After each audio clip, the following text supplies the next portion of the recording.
you for turning to 10. This is Southern New England's news leader.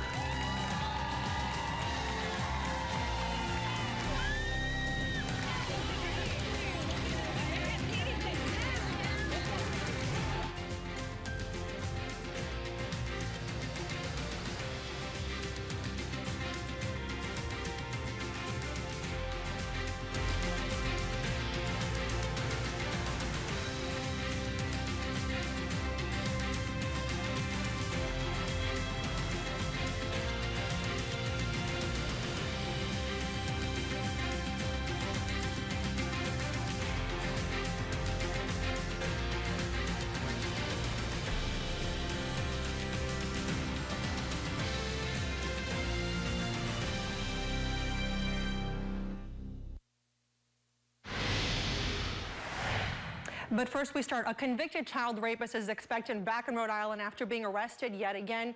Richard Gardner was supposed to serve 190 years, but he was freed on a technicality.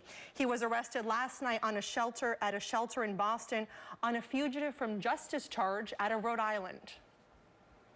They should have never let him out.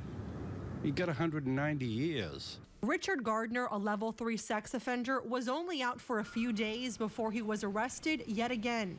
The system sickens me. That's what it says to me. Sickened because they didn't want Gardner living in their Weymouth neighborhood. Gardner was convicted of kidnapping and raping boys back in the 80s. He was freed after what the district attorney calls a human error. I'm glad he's not here, but he shouldn't be in anybody's neighborhood. Police say he wasn't supposed to be at the Quincy Library either, and by being there, he violated an ordinance that bans high-risk sex offenders from visiting areas frequented by children. No, I'm not surprised at all. You know, that's a problem they can't fix. That's why he should have never been released. Neighbors relieved to know he's no longer a free man. Ultimately, every child is at risk as soon as he was released and until he was back in incarceration. Even though he's back behind bars, parents say they'd feel better knowing someone could track him if he gets out again. That's why they filed the petition that would require him and other sex offenders to wear a GPS bracelet. We need GPS monitoring systems. Our laws are very outdated, and it's scary. We're putting a lot of people at risk, children and adults. And some parents say they will be at the courthouse on Monday when Gardner goes before a judge in Boston before he heads to Rhode Island. Reporting live in the studio, Michelle San Miguel, NBC 10 News Night Team. Michelle, thank you. Firefighters now say an early morning 2-alarm fire in East Greenwich started in an attached multi-car garage.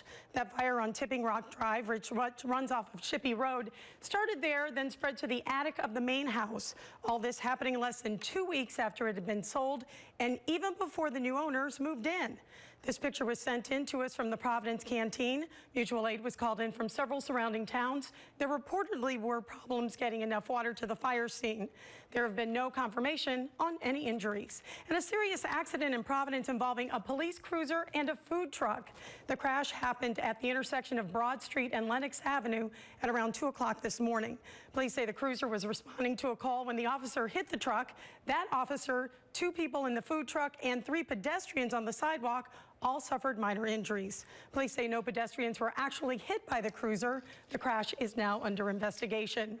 And there was another crash earlier tonight in Cranston. This was on Route 37 East near the ramp, the on-ramp for 95. Several cars were involved. The on-ramp to 37 was closed for a time. No word on any injuries.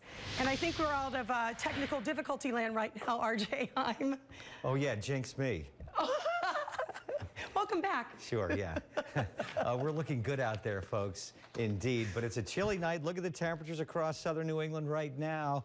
We're falling into the 40s, if not upper 30s already. 38 Attleboro, 43 Johnston, 48 in Providence.